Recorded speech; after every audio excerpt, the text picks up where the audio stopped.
Boa noite, irmãos. Graças a Deus chegamos aqui, mais um momento. É bom rever os irmãos, bom rever também amigos, visitantes, pessoas que estão conosco. Nós vamos meditar na palavra do Senhor, no Evangelho de Marcos. A leitura que os irmãos estão fazendo, sequencial, ela já ajuda a introduzir então a mensagem de hoje. Na primeira mensagem, nós falamos sobre o mensageiro, sobre o autor do Evangelho de Marcos. Eu usei então 3 P's, 3 palavras, para que ficasse vivo na cabeça dos irmãos um pouco sobre a vida e o ministério de Marcos. Eu disse que a sua história então era promissora, porque ele esteve sempre ao lado de grandes homens. A sua casa era uma casa de oração, onde vários discípulos de Jesus passavam por lá. Então, quando criança e jovem, nós entendemos que Marcos ele teve a oportunidade de ver, presenciar, estar do lado de grandes homens. E isso então colaborou para que ele aprendesse de Jesus, para que ele seguisse o cristianismo. Nós vimos que Marcos ele foi então afortunado, ele recebeu uma grande oportunidade. A sua mãe provavelmente era uma mulher muito piedosa, então o seu lar era um lar pró-Cristo. Então ele começou em uma viagem missionária junto com Paulo e com Barnabé, mas então entra o segundo P. Depois de uma vida, um ministério promissor no início, no meio do ministério então transformou-se em preocupante, porque Marcos ele não continuou a viagem missionária. Aconteceu algo que a Bíblia não descreve, que fez ele desistir. E eu ilustrei que muitas vezes, na vida cristã, nós somos como Marcos. Acontece algo, um problema, uma dificuldade, uma mudança na vida e nós desistimos. Marcos, ele passou por um período muito preocupante. E a sua decisão trouxe então reações. O fato dele desistir da primeira viagem missionária fez com que Paulo recusasse da oportunidade dele na sua segunda viagem missionária. Mas o terceiro P que marca a vida do apóstolo de Marcos, do evangelista, é uma vida produtiva. Então ele, além de escrever esse evangelho, ele ajudou a pregar em Roma, ele ajudou a trazer uma mensagem aos cristãos romanos. Diz que ele foi até a África, ele fundou várias igrejas na África e morreu como mártir, como alguém que não abandonou a sua fé, não desistiu do Senhor Jesus. Hoje quero dar continuidade, vamos ler primeiramente Marcos 1:1 e orar ao Senhor. Mas em seguida vamos expor todo o capítulo 1 até esse princípio do capítulo 2. Marcos 1:1 diz assim: princípio do Evangelho de Jesus Cristo, Filho de Deus. Mais uma vez, oramos ao Senhor, agradecidos, porque além de todo cuidado, o Senhor nos dá a salvação. Nós estamos aqui pedindo perdão pelos nossos muitos pecados, pelas nossas faltas, pedindo da Tua misericórdia para transmitir um pouco mais da Tua palavra, que a Bíblia Sagrada seja lida, seja explicada e seja aplicada a todos nós. Abençoa e alimenta a Tua igreja, em nome de Jesus. Amém. Marcos, então, a gente tem uma projeção? Tem a projeção? Não colocou, não? Tudo bem. Marcos, então, ele, em determinado momento de sua vida, ele entende a importância de comunicar sobre a vida e sobre o ministério de Jesus. A ideia é que em Roma, Paulo pregou o Evangelho, em Roma, Pedro pregou o Evangelho, e então, como se fosse um desejo de Pedro, ou uma percepção de Marcos, ele sabe que os que nasceram em Roma não viveram dentro do judaísmo. E agora, depois de escutar a pregação sobre Jesus, eles então estão engatinhando na fé. Não conheciam a lei, não conheciam os costumes, não tinham já um costume religioso pró-Jesus Cristo. Marcos entende que existem pessoas, existem crentes, existe uma pequena igreja em Roma que precisa ouvir mais sobre Jesus, que precisa aprender da palavra de Deus. Dessa percepção, então, nasce o Evangelho para comunicar a pessoas sobre Jesus. Hoje, a mensagem, então, ela se baseia muito no verso 7 do capítulo 1. Marcos 1 e verso 7, quando diz: E pregava, dizendo: Após mim vem aquele que é mais poderoso do que eu, do qual não sou digno de, curvando-me, desatar-lhes as correias das sandálias. Essas palavras saíram da boca de João Batista, porque a ordem do Evangelho, na mente de João Batista, é que Isaías avisou que viria um mensageiro. Esse mensageiro, ele prepararia o caminho para Jesus. Esse mensageiro era João Batista. Ele descreve que João Batista, ele então pregava o arrependimento para a remissão de pecados na Judéia, à beira do Rio Jordão, que toda a região, a província da Judéia, afluía até o Jordão para escutar sua pregação. Muitos escutavam, muitos arrependiam dos seus pecados e eram batizados. Mas da boca de João Batista, então sai a seguinte palavra, que está lá em cima: virá alguém que é mais poderoso do que eu. Hoje, nessa noite, eu quero falar com os irmãos sobre Jesus. Eu quero lembrar os irmãos que, de fato, Jesus é muito mais poderoso do que João Batista. Muito mais poderoso do que qualquer outro homem, do que qualquer nação. O Senhor, Jesus Cristo, Ele provou durante toda a sua vida, o seu ministério, que de fato ele era aquilo que Marcos disse: o Filho de Deus, Deus Filho. A ideia de Marcos então é falar sobre o ministério de João Batista até o momento em que Jesus se aproxima de João Batista. E então João Batista recebe a missão de batizar Jesus. Se os irmãos olham para o versículo 9 de Marcos, já fala sobre o batismo de Jesus. É muito sequente em todos os evangelhos que após o batismo, Jesus vai para a tentação.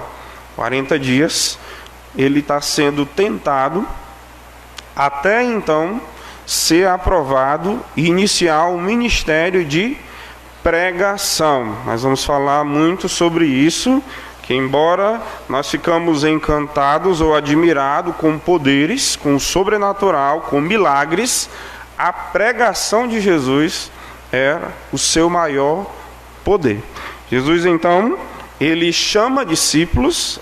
A Bíblia dos irmãos, a partir do verso 16, vai lembrar que seus primeiros discípulos são chamados, são pescadores, são dois pares de irmãos, Simão, Pedro e André, Tiago e João, que deixaram suas redes e passaram a seguir Jesus. Deixaram seus ofícios, deixaram a empresa de Zebedeu, uma empresa de pesca e embarcações, para seguir a Jesus. Mas a parte que vou pregar, ela se concentra principalmente dos versos 21 até o verso 45.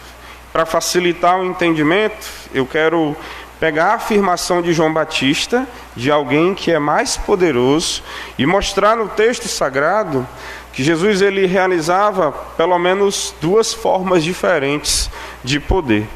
A primeira alguém com poder para curar corpos. O texto de Marcos, ele vai falar, a partir do verso 22, do verso 21, que Jesus ele foi para a sinagoga para pregar o evangelho, e ele pregava com autoridade quando um homem possesso por um espírito imundo manifestou-se. Jesus cura esse homem. O verso 25 diz: mas Jesus o repreendeu, dizendo: cala-te e sai desse homem. Com autoridade, Jesus pregou dentro daquela sinagoga como ninguém nunca havia pregado. Todos os estudiosos religiosos e os que eram mestres da lei, ao receber Jesus na sinagoga de Cafarnaum, eles percebem algo diferente. Na manifestação de um espírito imundo, Jesus, ele repreende aquele mal e ele cura aquele homem daqueles demônios que o perseguiam. O texto no verso 27 vai dizer que a admiração tomou conta de todos. Olhe comigo o verso 27 e o verso 28. Todos se admiraram a ponto de perguntarem entre si: que vem a ser isso? Uma nova doutrina? Com autoridade ele ordena e os espíritos imundos, e eles lhe obedecem. Então correu célere a fama de Jesus em todas as direções, por todas as circunvianças da Galileia. Esse homem, capaz de libertar homens de espíritos imundos, era Jesus. E era impossível segurar o que ele então fazia. Jesus manifestava grande poder. Todos ficavam admirados. Em determinados momentos, alguns discípulos de Jesus tentaram expulsar demônios, mas não tinham a autoridade que Jesus tinha, não estavam em jejum e oração para confrontar aquela ameaça.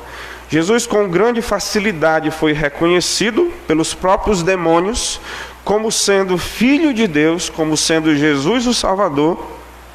E então, dada a ordem, eles então deixaram aquele corpo. Ninguém nunca tinha visto tamanho poder. Mas Marcos, nesse capítulo 1, ele enfatiza o poder de Jesus. Os próximos versos, da porção dos versos 29 até o 31, Jesus sai da sinagoga em Cafarnaum. Jesus vai para a casa que comumente o recebia lá em Cafarnaum, a casa de Simão Pedro e André.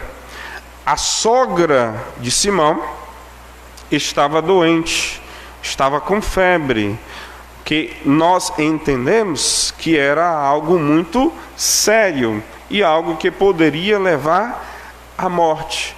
O texto, com grande simplicidade, diz que Jesus Cristo, ao ver aquela situação, também realizou a cura. No verso 31 diz: então, aproximando-se, tomou-a pela mão e a febre a deixou, passando ela a servi-los. Também nós temos na história a sogra de Pedro sendo curada. Esse homem todo-poderoso, ele expulsa demônios. Esse homem todo-poderoso, ele realiza uma cura imediata, com simplicidade.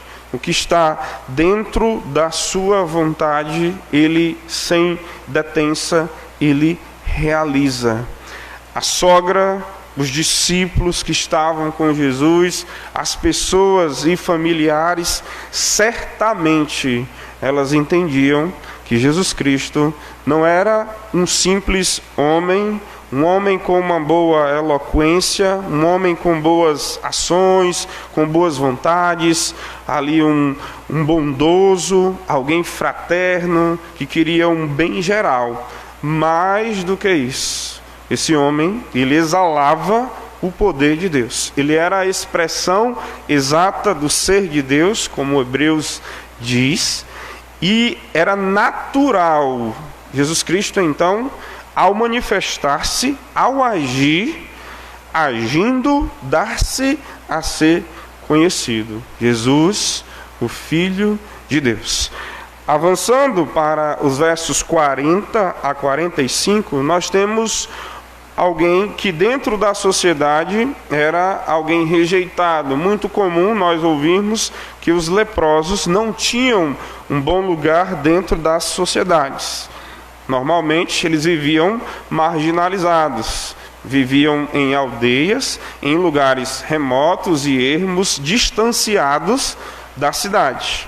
Aqui, a fama de Jesus, ela já alcança todos os lugares, sejam mais populosos, menos populosos, sejam grandes centros ou lugares mais distanciados, pequenas aldeias, vilarejos.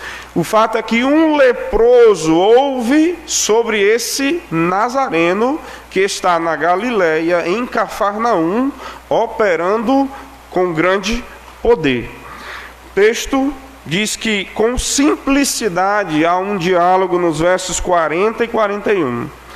Aproximou-se dele um leproso, rogando-lhe de joelhos: se queres, podes purificar.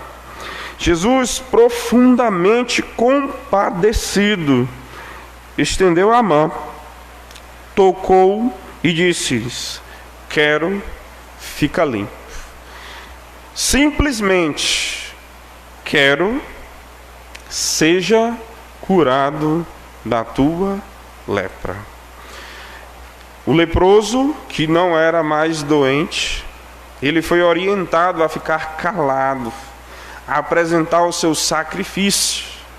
Como alguém poderia ficar calado diante de uma cura própria e diante da manifestação do poder de Deus? O capítulo de Marcos, ele não detalha todas as curas, mas eu quero deixar bem claro. O capítulo 1, ele está mostrando o início. Marcos não mostra o ministério de Jesus na Judeia. Ele mostra o ministério de Jesus na Galileia, a parte norte, aquela região da Palestina.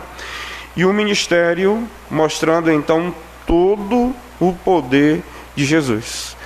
Não bastasse isso, os versos 32 a 34, eles deixam bem claro que não foi somente os 3 casos, não somente o endemoniado na sinagoga em Cafarnaum, não somente a sogra de Pedro e não somente o leproso, como se esses 3 casos encaixassem dentro da palavra somente.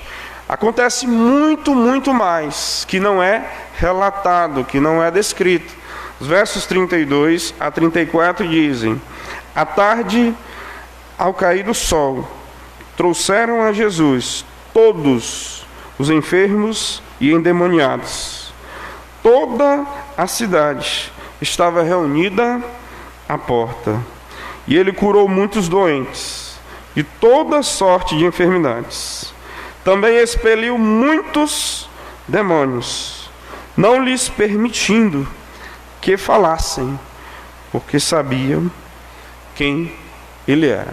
Esse homem todo-poderoso, ele é alguém com poder para curar corpos de demônios e de doenças, como Marcos, inspirado pelo Senhor, ele registra. Ninguém no dia de hoje deveria duvidar da ação sobrenatural de Deus, do que Jesus fez. Mas Jesus Cristo é questionado. Ao final dessa mensagem, eu queria chamar então os crentes que estão aqui a pensar com uma profunda admiração, com uma profunda estima sobre quem nós seguimos. O nosso coração deve cantar aquilo que foi cantado aqui nessa noite. Seja engrandecido, Deus da minha vida. Tu és o Deus da minha salvação.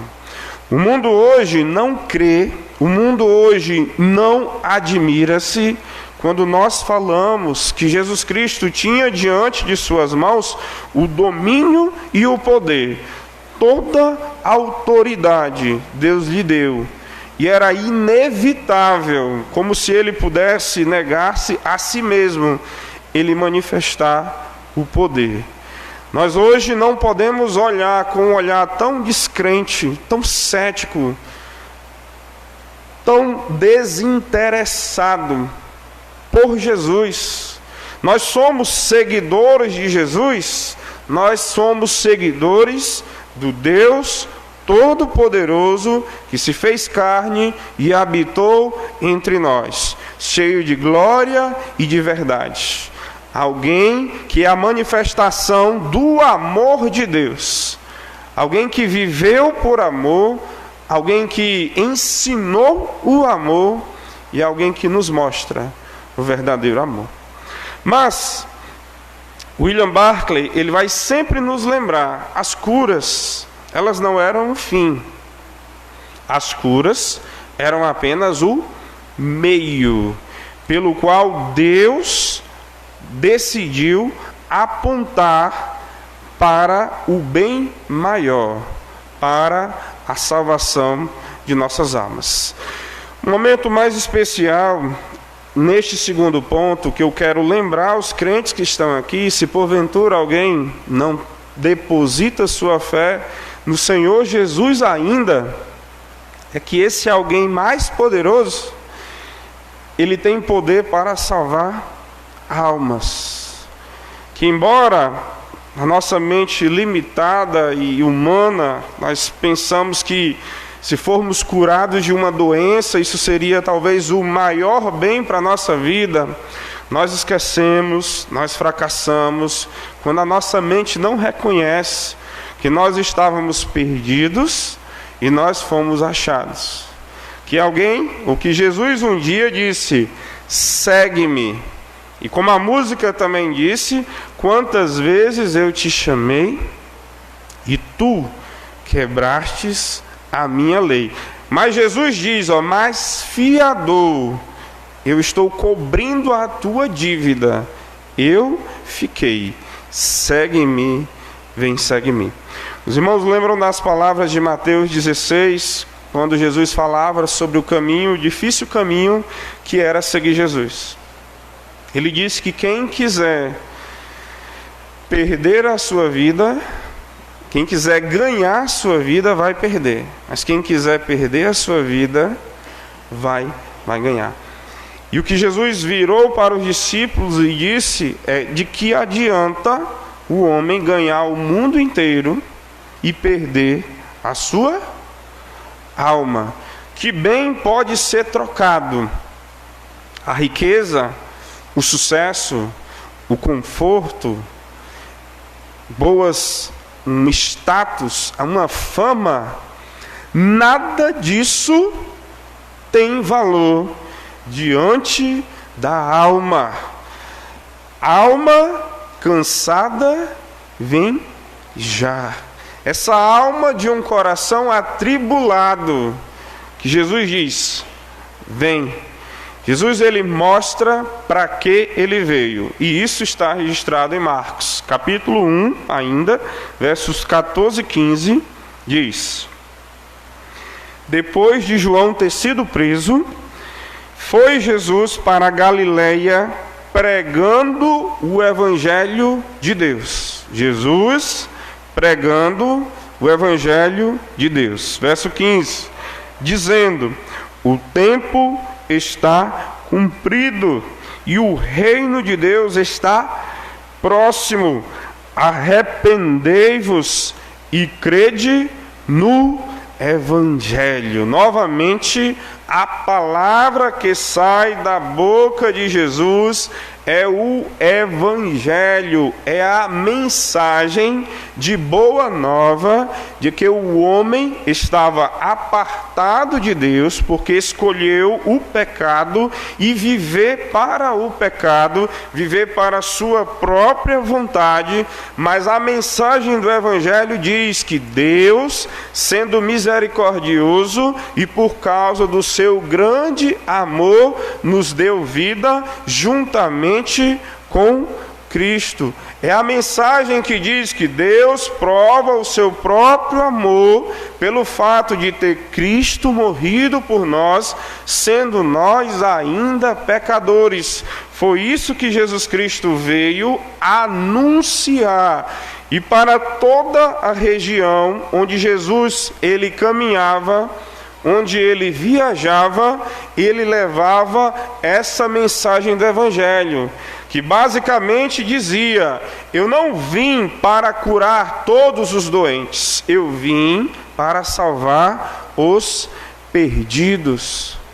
Eu vim para apontar para a salvação de Deus, porque em última análise, nós podemos pensar, mesmo Lázaro, que foi ressuscitado, ou foi curado de uma morte, em termos técnicos, ele apenas teve sua morte definitiva retardada. Todos os problemas do corpo, eles ainda terão seus dias, eles ainda terão um cumprimento. Mas a alma, uma alma salva, essa alma, ela receberá de Deus o maior dom, a maior recompensa, o maior bem. Jesus Cristo, durante seus 3 anos, seus ministérios, ele entendia a importância de tentar convencer homens, humanos, pessoas, cabeças duras. Alguns que tinham riquezas estavam encantados com o conforto, com o luxo, com o sucesso, com uma boa condição, com status. Outros que eram pobres e talvez pensasse que o melhor bem para a sua vida é conseguir chegar na riqueza, e com a riqueza conseguir tudo que os ricos já tinham, o conforto, as boas condições. Enquanto isso, as pessoas esqueciam do bem maior.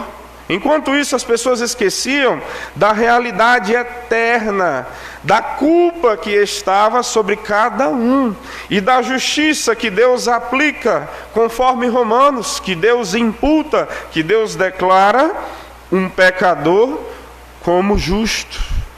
Alguém que não merecia, que tinha uma grande dívida. Deus, como Colossenses diz, cravando na cruz, essa conta está paga pelo sangue de Jesus. Jesus, durante os seus 3 anos do ministério, gastou suas solas de sandália, gastou o seu suor, gastou o seu sangue para apresentar o Evangelho. E nós, dentro das aplicações, nós vamos falar sobre o que você fala com os seus vizinhos. O que você fala com os seus colegas de trabalho. O que você fala com os seus parentes, seus familiares, com seus pares. O que você fala? O texto sagrado diz que Jesus foi para a Galileia, não para conhecer o mar da Galileia, não para estar nas pousadas de Cafarnaum, não para pegar uma brisa. Não. Ele foi para pregar o Evangelho, para anunciar para pessoas que o maior problema delas, a maior doença, o maior trauma, ele estaria curado através do sangue de Jesus. E o texto continua, nós vamos ler agora versos 21 e 22, para reforçar, para ratificar que o propósito de Jesus era realmente esse, era pregar, e pregando, anunciando a salvação, ele também salvaria almas. Versos 21 e 22, depois entraram em Cafarnaum, e logo no sábado foi ele ensinar na sinagoga. Maravilhavam-se da sua doutrina, porque ensinava como quem tem autoridade, e não como os escribas. O evangelho que Jesus ensinava não era para espalhar conhecimento, não era para esbanjar vocabulário ou eloquência. O seu evangelho era para mostrar que Deus tinha um grande plano, que esse plano era revelado através de Jesus, que a mensagem de Deus ainda era vigente, estava em vigor, e que Deus ele havia preparado um caminho para a salvação do homem. E esta mensagem na sinagoga, que era um lugar, convenhamos, que todos os sábados alguém abria a Torá, abria o Pentateuco e lia e explicava, esta mensagem no dia que Jesus entra na sinagoga de Cafarnaum, ela produz então admiração, porque esse alguém todo poderoso, ele pregou a mensagem que Deus queria. Esse evangelho que é capaz de nos quebrar, de acabar com todo o orgulho, com toda a soberba que existe dentro do nosso coração. O evangelho que vai mostrar que o maior, ele ainda é pequeno. O evangelho que vai nos clarear a mente para entender que viver a vida brigando, ou viver a vida procurando coisas palpáveis, bênçãos terrenas, tudo isso é em vão, é vaidade, é correr atrás do vento. A mensagem que Jesus pregava era a mensagem de Deus, para dizer: vocês que habitam essas sinagogas, vocês que toda semana escutam mensagem através de mensagem, por que os corações de vocês são tão duros? Por que vocês não entendem a mensagem? Por que vocês não recebem essa mensagem? Por que vocês não vivem essa mensagem? Jesus, ele espantou a sinagoga, porque ele não estava procurando aplausos, ele não estava procurando honras para si. Ele queria convencer: pecador, aprenda, entenda que você é um pecador carente da glória de Deus. Entenda, você, doutor da lei, escriba, fariseu, que você não é maior do que esse povoado de pescadores, do que essa população que às vezes mal tem o que comer e não consegue pagar os impostos a Roma. Vocês não são maiores, romanos não são maiores, gregos não são maiores. O judeu, ainda que diga que é filho de Abraão e detém a aliança, ninguém é nada diante de Deus. Todos precisam desse Todo-Poderoso Jesus. Essa era a mensagem que saía da boca de Jesus. E dizia: vocês ricos, vocês estão abastados, vocês estão com dispensas lotadas e regaladas, isso não vale nada. Vocês morrerão de boca cheia e terão um inferno largo abraçando vocês, porque o que importa não é uma vida regalada, mas é a sua alma. A sua alma se encontrará com Deus. Crianças, vocês terão contas a prestar.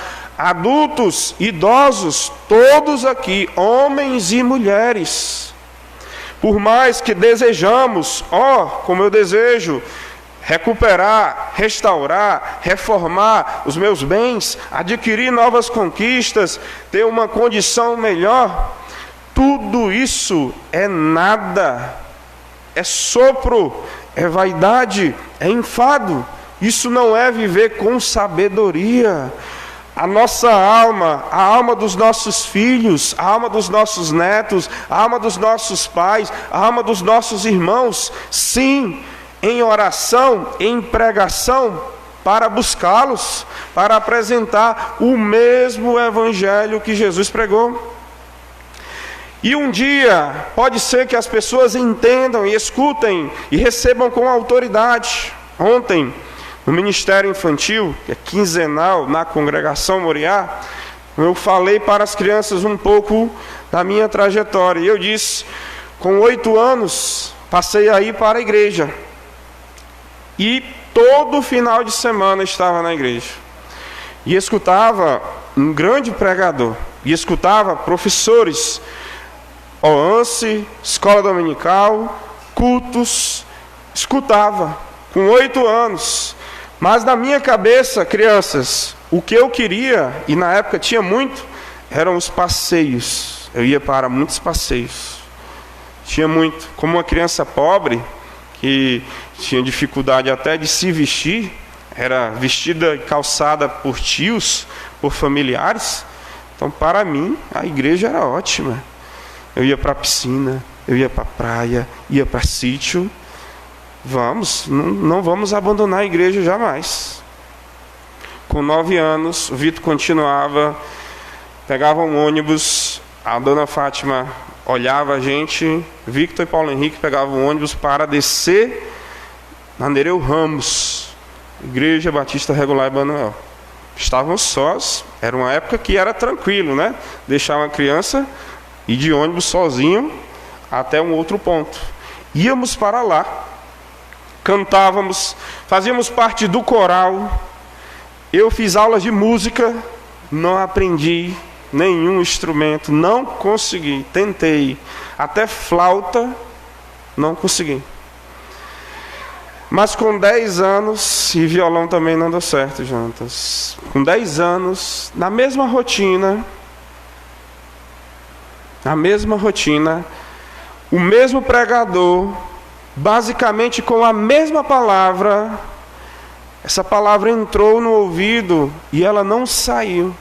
Essa palavra ficou em minha mente.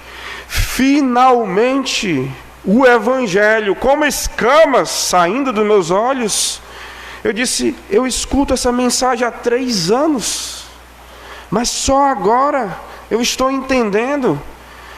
E quando diz, alguém quer reconhecer Jesus como Senhor e Salvador de sua vida, não tinha timidez nem vergonha, eu fui à frente, eu quero sim. A palavra falava sobre a apostasia, sobre o abandono da fé e sobre o que aconteceria com todos aqueles que rejeitam a Deus. E eu, com 10 anos, disse, eu não quero rejeitar ao Senhor. Eu conto minha história porque eu não tenho a sua história. E assim como os autores bíblicos fizeram, em determinados momentos, eles narraram o que aconteceram em suas vidas. Eu narro como uma ilustração, principalmente para as crianças. Quando fazemos o OANCE aqui, quando fazemos o projeto Crescer na Taquara, nós estamos orando para que vocês cresçam, para que vocês tenham saúde física, mas principalmente para que tenham saúde espiritual, para que vocês entreguem o coração de vocês ao Senhor Jesus, para que ainda vocês não sejam os médicos, engenheiros e advogados que a sociedade titula como uma vida de sucesso, para que vocês sejam servos do Senhor verdadeiro, servos do Altíssimo, para que, ainda que você possa ficar vislumbrado ou iludido pensando, o meu amigo tem um carrão, o meu amigo tem uma casona, o meu amigo tem as melhores roupas, os melhores calçados, ele consegue ajeitar cabelo, ajeitar corpo, malha e faz tudo aquilo, é bonito. Ainda que você queira ser seduzido por essas tentações de a vida está boa, não foi isso. Isso não era parte do conteúdo da pregação de Jesus. A pregação de Jesus é que o homem, ele precisa de Deus. E que o homem sem Deus vai morrer duplamente, fisicamente e espiritualmente, afastado eternamente do Deus, que, como a música diz, ele é o amor. O Deus que enviou Jesus para salvar. Mas veja que ainda em Marcos, versos 38 e 39, há um detalhe ainda sobre a pregação de Jesus. Diz: Jesus, porém, lhe disse: vamos a outros lugares, às povoações vizinhas, a fim de que eu pregue também ali, pois para isso é que eu vim. Então foi por toda a Galileia, pregando na sinagoga deles e expelindo os demônios. Para isso foi que eu vim, para pregar o Evangelho. Aqui, eu não li, mas os versos anteriores, é muito legal que Jesus Cristo, quando ele estava ficando famoso, o texto sagrado diz que ele escolhe regiões mais distantes. Ele escolhe pequenos povoados. Ele não estava interessado em glória. E para que o seu ministério acontecesse no segundo ano, no terceiro ano, ele precisava ter condições de entrar nos locais e pregar e anunciar o Evangelho, porque isso era o seu propósito. Então ele escolhe as formas mais cuidadosas para que o objetivo da sua missão fosse realizado. E aí eu quero usar um sinótico, quero usar Lucas, capítulo 4, para a gente lembrar que Jesus ele foi pregar antes de Cafarnaum, ele foi pregar na sua cidade, e ele era de Nazaré, nasceu em Belém, mas teve sua infância em Nazaré, e quando ele cresce e fica adulto, após a rejeição em Nazaré, ele passa a morar em Cafarnaum. É isso que diz Mateus capítulo 9, verso 1. Mas aqui, vejam comigo, olhem para o capítulo 4 de Lucas. Olha, a tentação de Jesus. Depois da tentação, nós temos o batismo, na verdade, a tentação. Aí diz que Jesus volta para a Galileia e principia a sua missão. Então ele vai falar na sua cidade. E aí, olhe comigo o verso 16. Indo para Nazaré, onde fora criado, entrou num sábado na sinagoga, segundo o seu costume. Levantou-se para ler. Então lhe deram um livro do profeta Isaías, e abrindo o livro, achou um lugar onde estava escrito: o Espírito do Senhor está sobre mim, pelo que me ungiu para evangelizar os pobres, enviou-me para proclamar libertação aos cativos e restauração da vista aos cegos, para pôr em liberdade os oprimidos, e apregoar o ano aceitável do Senhor. Tendo fechado o livro, devolveu-o ao assistente e sentou-se. E todos na sinagoga tinham os olhos fitos nele. Então passou a Jesus a dizer-lhes: hoje se cumpriu as Escrituras que acabais de ouvir. Jesus está dizendo: a palavra do Senhor em Isaías fala sobre mim. Eu vim evangelizar os pobres. Eu vim pregar o ano aceitável do Senhor. Darei vista aos cegos, farei surdos ouvirem, mudos falarem, levantarei, endireitarei os tornozelos dos mancos, as pernas dos aleijados, curarei sim, mas eu vim anunciar o ano aceitável do Senhor. Sabe qual foi o resultado? Sabe o que Nazaré fez com Jesus? Nazaré expulsou Jesus. Jesus deixa de morar em Nazaré, Jesus passa a morar agora em Cafarnaum, onde nós estávamos em nosso texto. Mas, já chegando na conclusão, eu quero lembrar aos irmãos, embora eu tenha resumido o capítulo 1 de Marcos, observe comigo. O propósito de Marcos é anunciar as boas novas acerca de Jesus, o Filho de Deus. Ele fala de Isaías, sobre a vinda do mensageiro que é João Batista, esse mensageiro diz: virá alguém mais poderoso do que eu.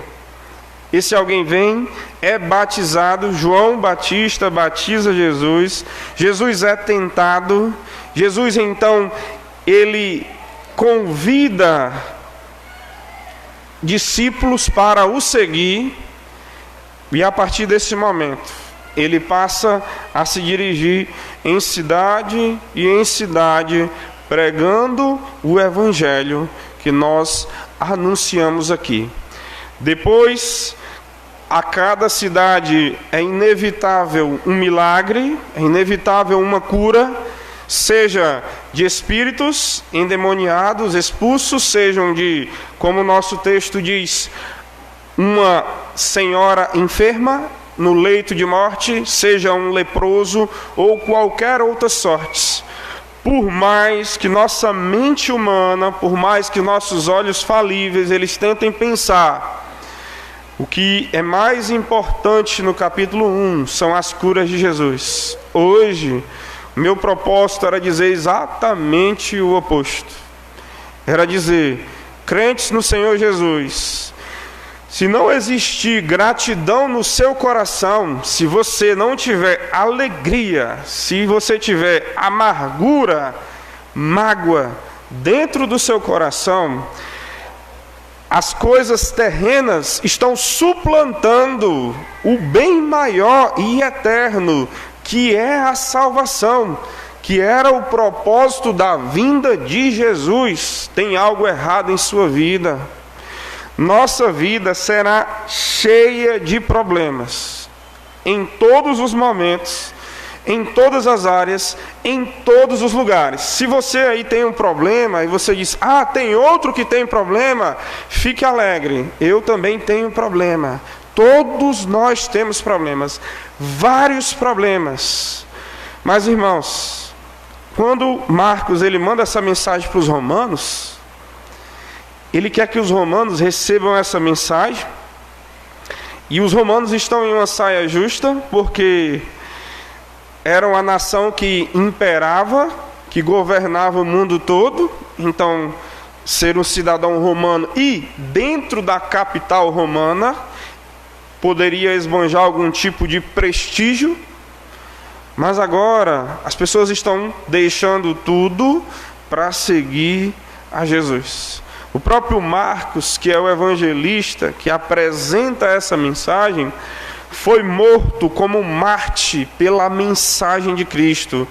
Crentes no Senhor Jesus Cristo que estão hoje aqui na Ebenezer, por que nós não valorizamos a salvação dada por Deus? Por que que nós nos confundimos? Por que que nós nos embaraçamos? Por que que nós nos enganchamos? Por que que não existe essa certeza, essa convicção? Porque enquanto você não tiver um bom salário, um bom trabalho e poder conquistar suas coisas, você não será feliz. Tenho que dizer para você, talvez você morrerá pobre como você está. Não estou lançando isso para você, mas eu estou lhe alertando. Se Deus te abençoar, amém. Mas enquanto isso, os dias passam, os anos passam, pode ser que não tenhamos aquela tão sonhada casa própria, bonita, adornada, toda bem desenhada em nossa cabeça. Pode ser que não.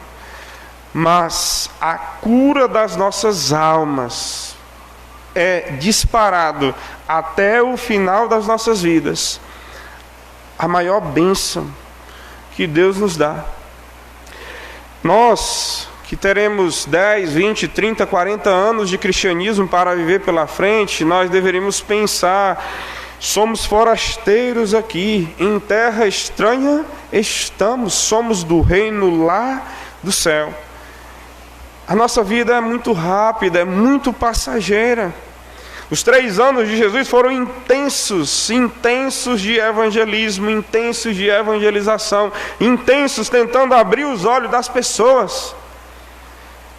Eu vou apenas citar, mas o ponto-chave desse segundo ponto foi lido aqui em Marcos 2. Jesus está na casa, uma casa em Cafarnaum. Os comentaristas estudiosos vão dar a entender que ele está na casa de uma senhora que foi curada de uma doença para a morte. Então ele estava na casa de Pedro. E lá a casa lotou, porque muitos vinham de vários lugares. Quando diziam, Jesus entrou em Cafarnaum, a Judéia vinha, os vilarejos vinham, a casa estava lotada. E havia 4 homens ou 4 amigos que resolveram carregar um paralítico. Esse paralítico estava em um leito. Mas os paralíticos talvez pediam, por favor, prioridade, prioridade, estamos com alguém aqui numa cama, num leito, numa maca.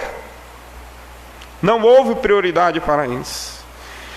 Esses amigos sobem, destelham o lugar, descem o paralítico, e o que Jesus diz para ele é espantoso. O paralítico vinha até Jesus para ser curado, e Jesus diz: os teus pecados estão perdoados. Por que Jesus diz os teus pecados estão perdoados? E por que Jesus diz está curado? Porque o maior problema do paralítico, ilustrando nós, não era a sua paralisia, não era a sua liseira, a sua pobreza, a sua falta de condições. Não era isso. Eram os pecados, era a sua alma. Deus estava dando a cura àquele paralítico, dizendo: eu sei o que os teus amigos estão fazendo e a fé que eles têm, eu sei a fé que está no teu coração. Os teus pecados estão perdoados. É a maior bênção. Você está reconciliado com Deus, você está em paz com Deus, você será aceito pelo Pai. No entanto, os mestres da lei, escribas e fariseus, conforme o texto de Lucas, eles disseram: esse homem blasfema. Quem pode ter autoridade para perdoar pecados? Aí, alguém mais poderoso do que João Batista. Jesus, percebendo em sua onisciência os pensamentos maldosos e maliciosos, ele diz: para que vocês saibam que o Filho do Homem tem autoridade para perdoar pecados, eu te digo, paralítico, levanta, toma a tua cama e vai. E aí, nesta passagem, nós temos o ápice daqui. Jesus não somente cura um corpo, como Jesus salva uma alma. E o texto diz, olhe comigo, Marcos 2, verso 12.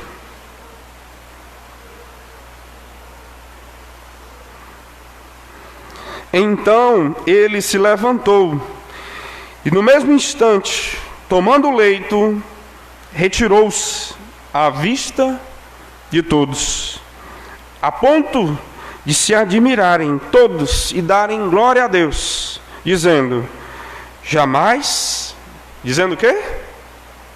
Jamais vimos coisa assim. Os céticos e os crentes, todos admiraram e expressaram: jamais vimos alguém tão poderoso, capaz de curar corpo e salvar almas. É Jesus, o Nazareno. É Jesus, o Filho de Deus. É Ele. É o mesmo Jesus que sempre você escutou nas pregações. Crente no Senhor Jesus, seja mais crente. Crente no Senhor Jesus, não vacile, não caia, não tropece nos seus pensamentos que lhe atrapalham, que lhe enturvam. Crentes no Senhor Jesus, o que falta a mais Deus fazer para que você o sirva em espírito e em verdade? Nós, irmãos, temos que continuar a nossa luta, por mais que a sua cabeça tente pensar, eu tenho os maiores problemas, eu tenho as maiores dificuldades, como a minha cabeça diz, eu não tenho as conquistas que eu gostaria de ter, eu sou alguém infeliz, eu sou alguém incapaz. Nós recebemos um grande presente de Deus, irmãos, a salvação em Cristo Jesus. Não é uma salvação para desprezar, não é uma salvação para esbanjar, é uma salvação para produzir um coração grato e que glorifica a Deus, como as pessoas estavam lá e glorificaram a Deus. Irmãos, aplico essa mensagem dizendo, como Jesus, nós devemos pregar o mesmo evangelho, que não é o evangelho da prosperidade, que não é a teologia do coach de que você ficará bem, que tudo assentará-se e amoldará-se para o seu prazer. Não é essa a mensagem do evangelho. Eu não posso dizer que você terá triunfos e glórias e vitórias. O que podemos dizer é que com Jesus herdaremos a vida eterna, que sem Jesus herdaremos a morte eterna, o inferno. E eu gostaria de levar você a pensar em uma das histórias do mendigo e do homem rico. Aquele homem rico que pensava que estava fazendo as melhores escolhas em sua vida. Aquele homem rico, quando morreu, que estava em tormentas, sendo tomado pelo calor e fustigado pela agonia, pela angústia, aquele homem disse: manda alguém ir pregar para a minha família, para que eles não venham para esse lugar de tormentos.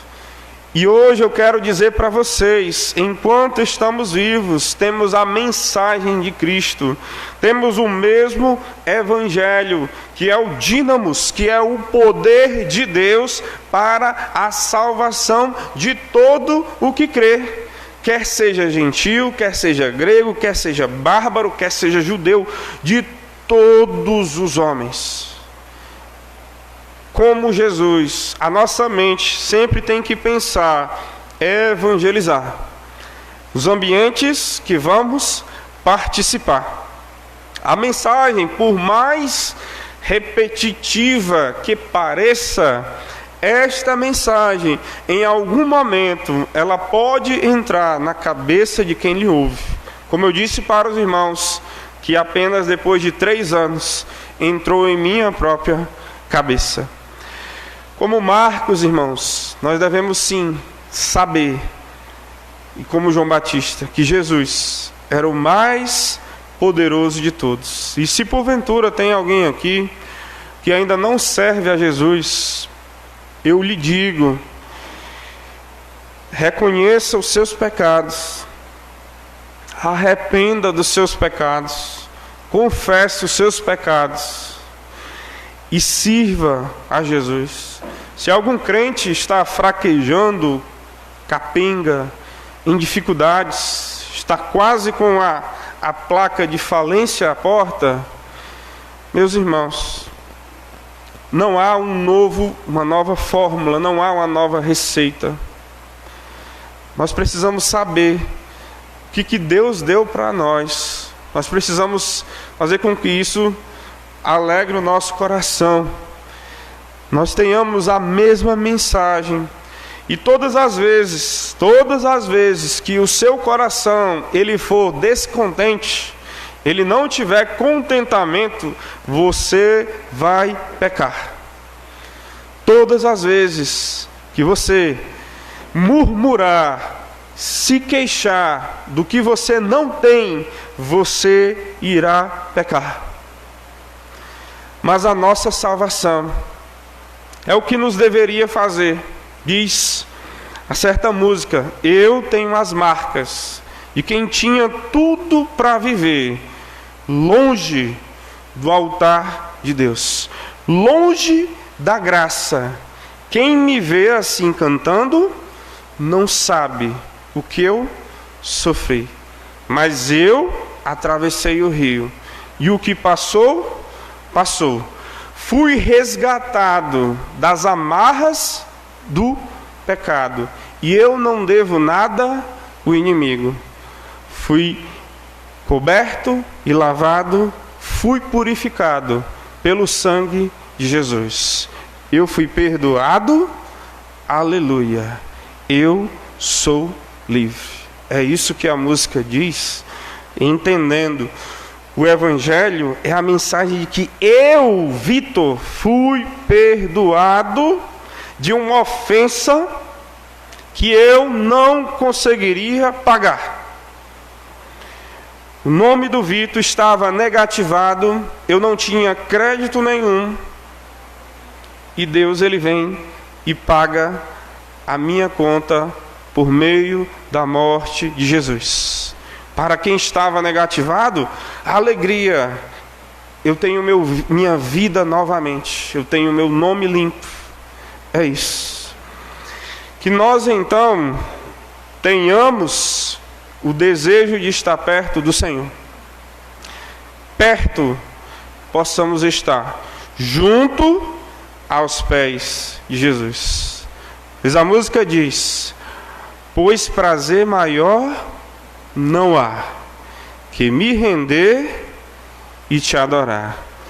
Tudo que há em mim quero te ofertar, mas ainda é pouco, sabemos, se comparado ao que ganhei. Não sou apenas servo, um amigo eu me tornei. E a música diz: te louvarei, não importam as circunstâncias, adorarei